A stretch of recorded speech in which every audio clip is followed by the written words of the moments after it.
Let him cook now. Let him cook. I said let him cook.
That's my best Batman voice right there. How you guys doing? Any plans for Halloween for anyone out there? Hope you guys are gonna go out and eat all the candy in the world and get as many cavities as you possibly can, because that's the point. That's the point of Halloween. Thank you for joining us. Did you guys get in a workout? Are you masquerading around as a basketball player, or did you actually get in a workout today? Hopefully you did. All right, we got a really, really quick show for you guys so you guys can get out to that trick-or-treating. This guy is Beetlejuice because he's like my favorite. That guy is someone else. I don't know. Anyways, if you guys have costumes, let me know what they are in the comment section.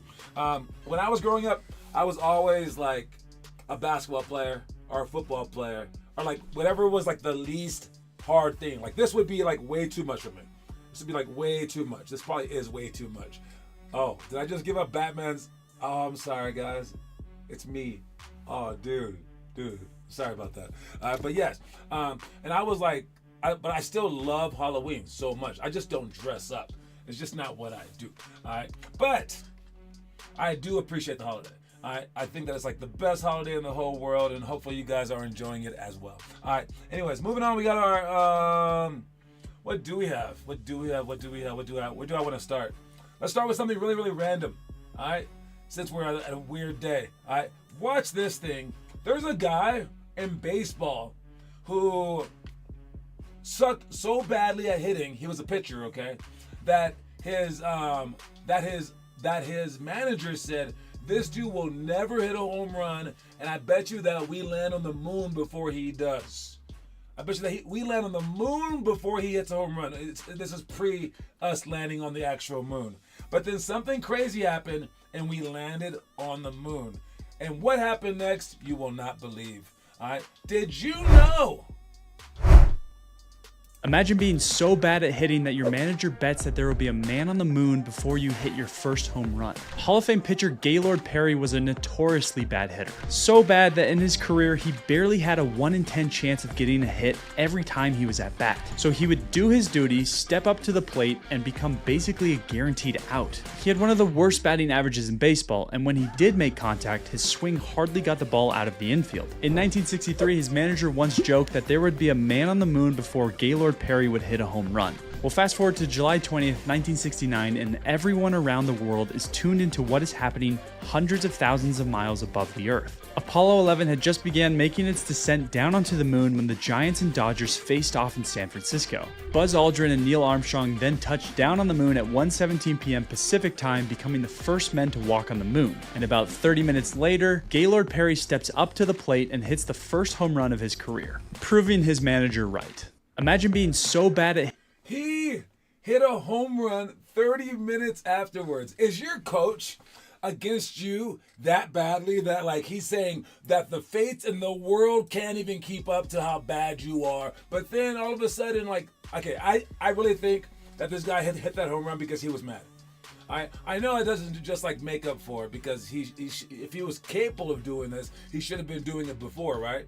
But I think that like it was kind of he's a pitcher, so he doesn't have to hit, but he kind of didn't like that, and he knew that it was happening, and he probably forgot that the manager said it. But then when they were about to land on the moon, he's like, whoa, this actually is happening, and I still haven't hit a home run. I think he swung for the fences, and I got to tell you guys, whether your coach is against you, your parents are against you, your teammates are against you, or whatever, swing for the fences and do it before. Do it before the man lands on the moon. Come on, dude. Just a random story. And we need the quote of the day. Quote of the day today is, life is short yet sweet. All right. We do know that life is short. All right. You might think that, I have forever. No, dude. Like, this basketball thing will be over like that. Like that. One of those three. Okay. But while you have it, and if you consider it short, and you understand that it's short, you can make everything in life so beautiful. Because that's the beauty of it. If you live forever, like let's say Dracula, okay, life would get pretty boring pretty fast. All right, it would take a while to get boring, but you know what I mean. All right, and the fact that we live so short, or that we live so shortly, that life is so short, all right, that's what makes it so sweet. So while you have your years on the court, make sure that you relish it. All right, relish every single second of it. All right, relish every game, every workout, every time that you're breathing hard. All right, because it will be gone like that. Like I said before, that's the quote of the day. Life is short yet sweet. Let's check out this sweet dime by Luka Doncic. All right, this is more amazing than you can imagine. Okay. All right, look, he's right there. He looks at the corner, but he's right there. Loses the ball, has Wemby, so he can't shoot it. Throws it between Wemby's arms. That's a dime. That's what no. That might be a quarter right there. You could say he was lucky because he wasn't looking. Wemby could have put his arms anywhere, but he looked at the corner, so he spotted that guy. He's going to score, but Wemby could block anything. Throws it right there. I think he got a little lucky, but he did know where Wemby's head was. And whenever you're making passes by people, this area right here, this area right there is the last area that they can reach. Because if they're putting up their arms, it goes out to in. And like you guys playing defense, just like Wemby did, a lot of people put their arms down. All right, so one, already have your hands up. And when your hands are up, you can go off to the side, down, or up. All right, but if your hands are down by your side, well, then that ear pass becomes extremely possible. All right, so but yeah, this is an outright dime. Like, look how off it is. Was it low a little bit? Okay, slightly left. Okay, but that is a crazy dime. All right, check the itinerary. Itinerary today. If we were doing open gym, we would start with some dribble tag. I was dribble tag master. I might still be. I don't get out on dribble tag, dude. I like to say that some people are fish and some people are sharks in dribble tag, and I was the shark. All right, I would just dribble in the corner and say, whoever comes near me, I'm gonna take the ball, and I was a shark. All right, and I would just let them all get out, and then they would have to come to me eventually. Then I would get them out. All right, I would just sit on the floor sometimes and just bounce the ball because all you got to do is just keep dribbling. All right, I was the dribble tag master. Maybe one day we will do it as a team. It should have been today, but yes. Then we also have one-on-one efficiency wins. That is one-on-one with one-on-one with 2, 1, or 0 dribbles, and you get however many points makes those things add up to 3. So if you take 2 dribbles, you get 1 point if you score. You take 1 dribble, you get 2 points if you score. If you take 0 dribbles, you get 3 points if you score. And I like this because it teaches the defense how to play proper defense. You don't want to just give them a shot. And the more dribbles that you make them take, the less the point kind of counts because your teammates are more likely to help you out. Okay, so you don't want to just like back up and pray that you're guarding Ben Simmons or Jackson Hayes or something like that. All right, nah, you want to be able to guard anybody, especially when those players are bad. They're so bad that they can't shoot, yet they're good enough to go around you. You have the issues. All right, so figure that stuff out. All right, other things that we have for team training: reverse layups is one of our warm-ups.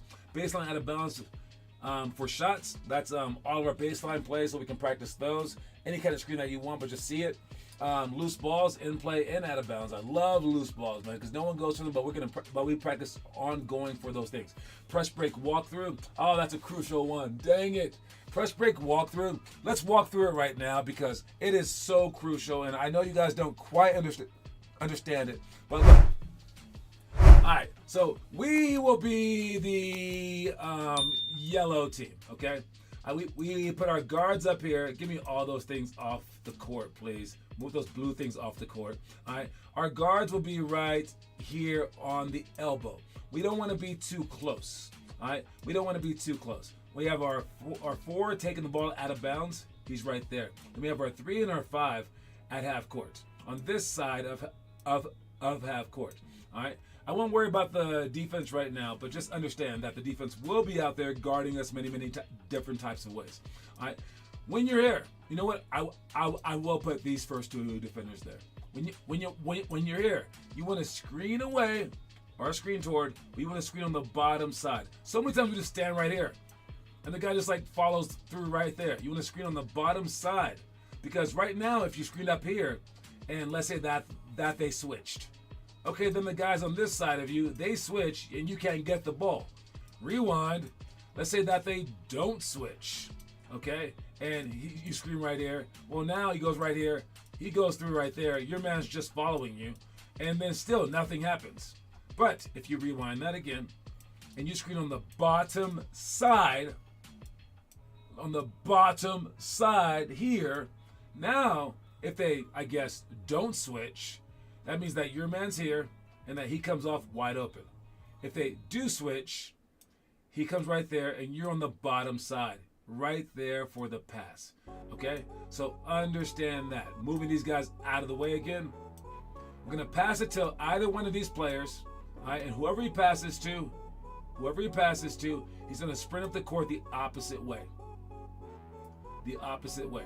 All right? And he's looking for the ball from this middle passer, okay, in a second. All right, but he's going to sprint up the opposite way and stay available. Don't get too far away. Just stay available. So he's going to pass it in and sprint the opposite way. If he passed it in this side, well, then he would sprint up this way.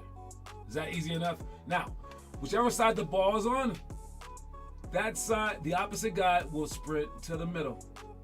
That's about it. And this guy needs to get double teamed, so he should be dribbling the ball off the court. As he dribbles the ball off the court, this guy will spread out, and this guy will get behind him and in the middle. All right, that for the most part is press break. Okay. Now, as he passes the ball, I mean, if he has two people on him, he needs to get double teamed. If he's not double teamed, it's not a press. Just go by one person. If you can't go by one person, why are you on the court? All right, especially at the point guard position, get off the court. All right, but if once you get double teamed, either this guy is going to be open, wide open, or this guy will be wide open. If they're not, that means that someone's guarding them. All right? So if there's someone guarding him and someone guarding him right here, and there's two people on you because you got double teamed, well, then where's the last person? If he's right here, well, then crap. This dude is open for a layup, but that's one of the hard passes that we can't really get to. If he's up here, well, then this guy's open, and it's usually going to be the back guy. But if this guy isn't behind you, we're screwed. If this guy's somewhere right here, we got no one to pass to. That's why you have to get behind him. And that's why they should just allow that pass to go behind him. And once we get a pass back, it's done. It's done because these two guys are too far away from you. You go. And if any of these guys leave their man to pick you up, pass the ball to them. If the ball's ever in the middle, turn and don't dribble. Pass the ball ahead. These two guys should be sprinting. All right, that's our press break. Understand at least the concept of that. I don't think it's too complicated, but we've noticed that it is pretty complex. All right. Other things we got, we're 49 seconds down by 3 with free throws. If there's 7 seconds left and we're down by 3 and we have free throws left, man, I would say that's pretty low. I'd say make one, miss one for you young guys. If you're like an NBA player, maybe. But that's like such little time to like foul them, go down the court, shoot free throws, and then come back down with like 3 seconds to go. I don't quite like that. I would say make one, miss one. That would be our goal. If we're down by 3 with like 49 seconds left, man, you don't have to, but it depends on how good your team is. All right. If you could, I say that everyone can crash the board on this because we don't need anyone back. If they throw it for a long layup, we would have lost anyways. So everyone can crash the boards. And if we're down by 3 because we missed the first free throw, we want to shoot a 3-pointer. If we're down by 2, now we can just go into them. They should be moving out of our way, especially if we got the offensive rebound, and try to get fouled, but then make that layup. Okay. Next things next. We got our conspiracy theory. All right. And I don't think that this is a conspiracy theory. Personally, I think that this is absolutely the truth, okay? So, I'm a Lakers fan, okay? So, I tend to notice things that LeBron does more so, okay? All right, LeBron had a particularly bad game, okay? He's probably going to brick this. Yeah, okay. So, he had a very bad game against the Suns, where he went like 1 or 2 or 3 for like 17, something like that. There goes one of his ones. But he only made like 3 shots the whole time. The thing is that LeBron has gone like over 1,000 straight games with 10 plus points. And I remember this when I was growing up. Michael Jordan held the record for 10-point games where he at least scored 10 points. I remember thinking, wow, that's kind of crazy. Then when LeBron broke it, I was like, oh, LeBron so wanted that record. Then LeBron one game only had like 7 points. I think maybe it was with the Lakers, and he gets hurt. He got like an ankle injury, and I was like, whoa, that's crazy. And then all of a sudden, like 5 minutes later, he comes back out from the locker room. He went to the locker room, okay? And he comes back out from the locker room, checks back into the game. And I'm like, oh, he's a pretty tough dude. He steps onto the court, catches the ball, jabs, shoots a three-pointer, and makes it. Then the Lakers foul on purpose and take him out the game, and he goes back to the locker room. I still think that the record counts, but it's so weird. It's so weird that he cares this much, okay?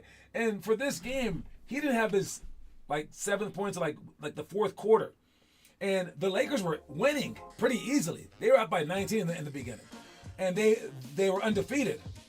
And then I was like, you know what? He's having a bad game. I bet you LeBron will jack up a whole bunch of stupid shots just to try to get 10 points. And I was like, can we just get him the 10 points early? All of a sudden, JJ Redick starts feeding him the ball. And it was like 7-8 straight plays, and he just kept missing. And I was like, oh my God, hurry up and make it. He kept jumping in and was like doing nothing. And then like they're like begging him to shoot. Begging him to shoot. All right. And then he finally gets it with like 2 minutes to go, but by then it's too late. That actually got them within a point, but I mean, he messed up the whole game. My thoughts. I think afterwards he got his like 10, 11 points at the end. Here's his 10th point right here. I think. No, that was another one. But still, he barely got it. But I think he ruined the game. Don't ever be that hungry for stats. It's so weird. But I just want to make you guys aware of that. So if you ever see LeBron have less than 10 points, know that he's about to do something crazy to get 10 points. He's a nut. Anyway, who's doing their homework? Speaking of nuts. All right. You are what you do, not what you say you do. All right, there we go. We got Blake Bastani posting over from freaking Connecticut, posting some homework. Nice job. Jay, I see you. Mello, I see you. I saw Weston right there. I see Lincoln right there. I saw Declan and Kiernan. Nice job, you guys. Keep up the work. Keep up the hard work. And not just because you're avoiding runs, okay? Don't do it for a negative reason. Do it for a positive reason, please. All right, so we can all improve, so we can all get better. All right, got it? Anyways, let's check out the story of the day. Watch it. Most of those who have succeeded in life can trace their success back to the essential education they obtained from parents, teachers, and/or friends. Be sure to take advantage of the notion that you are shaped by those you are surrounded by.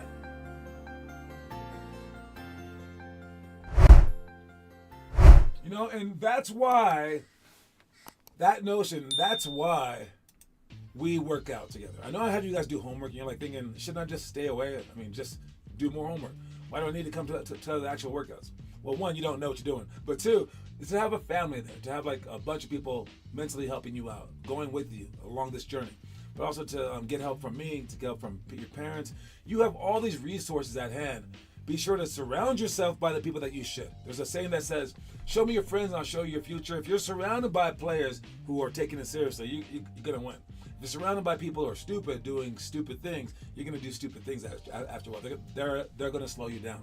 So understand that your parents, all these people help you. All right, your teachers, they help you. Your friends, they help you. All right, so one, take their help, use their help when they offer it. All right, ask them for help if you need it, and then don't surround yourself by people, you know, who are just neglecting your passions, who are going to lead you down a bad path. If those people are your parents, I feel sorry for you, but hopefully they aren't your parents. Hopefully your parents are inspirational forces that will help you out in life by motivating you in many, many ways. But hopefully you have great teachers. Hopefully you have great coaches. Hopefully you have great teammates. Either way, though, surround yourself by anyone that you can to be a support mechanism. It's very, very important, okay? All right. Thank you, Beetlejuice, for supporting me. I really appreciate having you over my shoulder, man. This guy, though, I don't know about him. Ah! All right. Anyways, moving on. We got our trivia question today. Trivia question today is, which stat is future Hall of Famer Draymond Green already leading the league in. And I really hope he's still leading the league in this. So I asked it last week. If he's not, my bad. But yeah.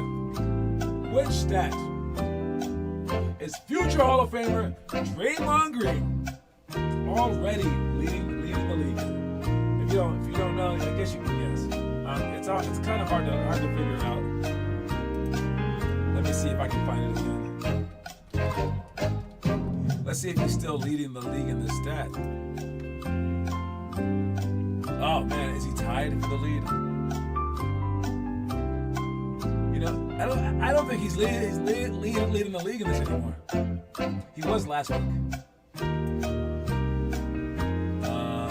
Let me see. Well, if you happen to guess right, he was leading it last week. I'm trying to see who's leading it right now. Let me know what you think. Let me know your guess. All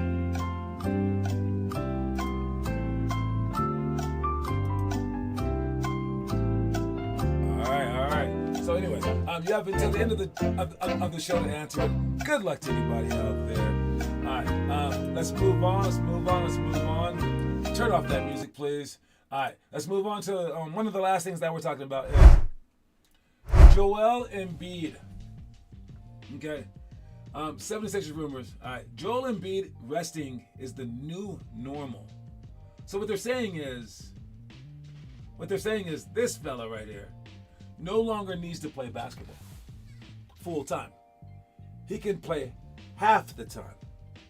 And he's taken himself out of contention for MVP with this. They tried to stipulate that you need 65 games. That they think that people want MVP awards and stuff like that. What I think that they should do is just take some money away from them. That's what I think. However, the people that started load managing were the San Antonio Spurs. Okay, and all it is just trying to win the championship. And as fans, isn't that what you want your team to do? And I'm not saying that they shouldn't play every single game, because the fans want to see them when they're in town, etc. Right? And having them on the court is probably like better than not, but not if their bodies are weak. Like it is what it is. He should say that out loud. Say, my body is not the same as Michael Jordan or LeBron James. It is what it is. And because if this guy plays every game, Philadelphia will have less of a chance to win. Now they haven't won yet. They always get booted in the playoffs with him getting hurt. Still, no matter how many few games he plays, he still gets hurt. So I don't know. Maybe he's just like allergic to the playoffs or something like that. But with that said, what do you want from the players as a fan? Would you rather they try to win the championship, or if they try to play every game? Because sometimes those things aren't the same. And I don't know what would happen if they did this, but Kawhi Leonard, when he took off like half a season, he came in the freaking playoffs and dominated. Think about how he just rested. Now, what that should mean for everyone else is he took off half a season. You should beat that team. That team shouldn't even make the playoffs. So maybe that's the answer. Fewer teams in the playoffs. When you have more teams in the playoffs, then that allows them to kind of coast during the regular season. All right? The same could hold true if there was fewer games in the season. All right, but they don't want to do that because they would lose money. So what would you like to see from all your favorite teams? All right, both doesn't really work. All right, if you want to see both, okay, so Joel Embiid, if he happens to be your team, he plays every game, you're going to definitely lose, because he won't make it to the playoffs. So you should just trade him, and you should go for like the hardest core people possible. But let's say that everyone went hardcore. Everyone tried so hard to play every single game, except for one team. And let's say that it was the Lakers. And they were like, LeBron, just rest. Anthony Davis, just rest. And they somehow made it to the playoffs. And those guys were just like in peak condition. Because I've played entire seasons. You get pretty tired after a while. If you had to play against a player who wasn't tired at the end of the season, that would be extremely hard. All right. Now, there is something as like chemistry balance and stuff like that because your team doesn't even know who you are anymore because you barely come. So hopefully your team game is better than these guys. And I can't remember anyone besides Kawhi Leonard during the Toronto year benefiting from sitting out so much. So maybe it's just not really possible. But that's my thinking, and I'm thinking they gotta allow fewer teams into the playoffs. Even though when they add more teams into the playoffs, there's more eyes on the NBA, so there's more money generated as well. Because if your team loses and your team doesn't make the playoffs, you just don't watch. So they're like, gotta stop that. So it's weird. Yes, it does. They're all weak. They're all weak-minded. Yeah, maybe. I honestly think that for Kawhi, I don't know about him. I wouldn't want to call him weak-minded, but it's definitely something's wrong with his body. But for the 7-footers, like this guy, Shaq, Jokic, things like that, if they do play too much like Yao Ming, their bodies do give out because they have so much weight on their bodies. They're not real human beings. But for everyone else, the unlucky and things like that, I'm not sure. I just know as a fan, if I wanted Isaiah Thomas to go back out there for the Boston Celtics, and he goes back out there as he did, he got injured that game, and he was never the same. They got Kyrie in the next year. He never got a job again. He risked his whole life, and no fans really even appreciate it. Really, he did that for the fans. He had a hip injury and played, and was like, "I'm playing. Let's go." Another guy that did that, Kevin Durant. All right, he went back out there and was like, "I'm gonna do it." Boom, got injured for a whole year. I mean, it was like that game, and the only reason he played was because fans wanted him to. He knew he shouldn't play. But he did that because he wanted to be tough. So, man, and he's 7 foot too. So, or 7 foot as well. All right. So, really, should you risk your entire career just to satisfy some fans when you're not as big as LeBron, or like things like that? Anthony Davis feels the pressure because he's known as like Mr. Glass. I don't know the answer, but I do know. Let me see. Late 80s and 90s were the best. It was, but then there were several superstars, as good as Joel Embiid, as good as Jokic maybe, as good, and their whole careers were nothing, like Sam Bowie, because we don't know their names anymore. So these people, even Kevin Durant, were people playing through the whole season. No. What I'm saying is there were people getting injured for their whole careers who we don't even know the names of. And those people are now these people. Basically, Kawhi or Embiid would have been an unknown person back in the day. So the people surviving back in the day were just tough. And there were fewer of them. That's why the whole league was less talented. Now we have so many players able to play because, even the soft-bodied people are allowed to play, that we're seeing the talent sky high. So do you want higher talent or do you want tougher dudes? Because basically if we had tougher dudes, you would have like one 3-point shooter per team. You would have only 2 people who could dribble the ball. They'd be like, boom, boom. You would have Charles Oakley and Anthony Mason just hitting people. And why are they in the league? To hit people. Because they're not good at basketball, but they can hit people. What kind of league do you want? If you like the skills, you wouldn't like the 80s and 90s game. And if you had both at the time, they changed the rules for Michael Jordan because they kept knocking him out. And they were like, if we keep doing this, he got lucky. If they could have hurt him for an entire season, which they did one time. All right? And, I don't know the answer. I think it's a little bit dicier than we're making it out to be. It would be nice if everyone were a tank, but that's what the Gladiators thought too. During the Gladiator days, people just wanted blood. The fans wanted everyone to die. They were like, why don't you do this and just go into the Tigers Den? I want to see it. It's not Gladiator days anymore. All right? These are human beings, and they have careers, and they're getting smarter now. They're going, my body can't hold up. So anyways, all right, that's my time. Don't forget the quote of the day. His life is short yet sweet. And don't forget, Muggsy did just fine. That he did. All right. Don't forget that it's Halloween, and Happy Halloween to everybody. Bring me some candy tomorrow. Save me some candy. No chocolate unless it's Snickers. I do like Sour Patch Kids a lot. Bring me some candy, and you may not have to run tomorrow. I don't know. All right, we'll talk to y'all later, man.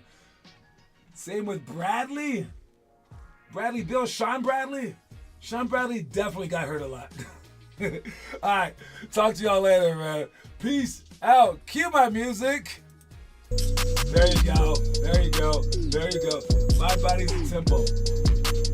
Peace, guys.